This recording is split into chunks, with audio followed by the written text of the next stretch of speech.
Hey guys, Nick Espinoza, your chief security fanatic here, and today we're going to be talking about Apple. Now, if you didn't know, as of November 1st, 2018, basically there have been a total of about 2.2 billion iPhones that have been sold since inception. During this same period, about 350 million iPads have also been sold during this time since 2010 when it basically came out. That is over 2.5 billion mobile devices that are Apple made, and now Apple has a new product for you.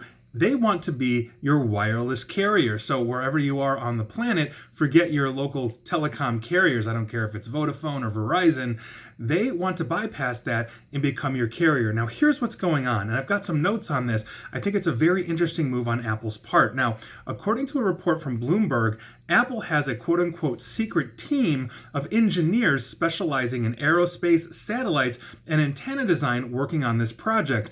And to quote Bloomberg, Apple's work on communications satellites and next-generation wireless technology means that AIM is likely to beam data to a user's device, potentially mitigating the dependence on wireless carriers or for linking devices together without a traditional network.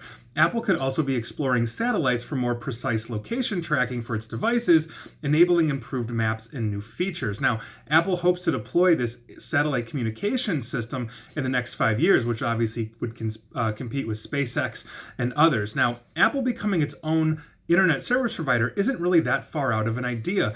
This company has increasingly made moves to basically control the design and actually the functionality of their devices from every aspect. They built their own processors, they've got their own design team, they're actually building their own 5G modem to compete with Qualcomm as well. And so this is not a move that is outside of their ecosystem. If anything, it increases their ecosystem. And if they are able to, let's say, get more precise tracking and location data, they might be able to turn that into sales for third parties, which increases their revenue. They might be able to charge a subscription fee, let's say, would be lower than a traditional mobile carrier, 4G or 5G carrier, while offering, let's say, a similar service to this. And so that is a very interesting move by this. We'll also see how this parties making a voice over IP phone call across the satellite as opposed to a local cellular tower may be an interesting challenge. And so the question becomes, how are they basically going to get around that latency that typically ends up, beaming into space and back, and so that's going to be very, very curious to see where that goes.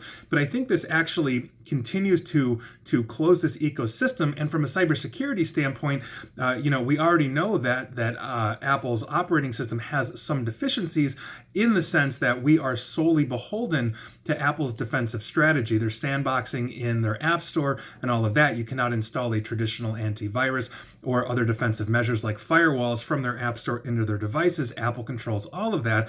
And by virtue of that, we have seen a lot of different infections used by intelligence and other kinds of malicious attackers over the years kind of seep in and break the sandbox or break the operating system, which they have to patch and update. This is not to say that Android is not without its issues as well, but by virtue of having, let's say, your complete ecosystem, including your data access and internet access going through Apple, the challenge is going to be from a cybersecurity side, how are they going to actually secure this in a way that basically, is above and beyond what a traditional carrier is doing, which in and of itself has issues, to begin with as well. We're always defending our own endpoints. Also, how would wireless work with this? Would you get off the satellite to go to, let's say, the local wireless in your home or your office or something along these lines, for increased speed and latency? Is it going to be a combination of both? I'm very curious to see what Apple's going to do with this. And I'd be very curious to know, what you guys think about this. If you have an Apple phone, would you want to ditch your Verizon, your Vodafone, your whatever your carrier is, wherever you are in the world,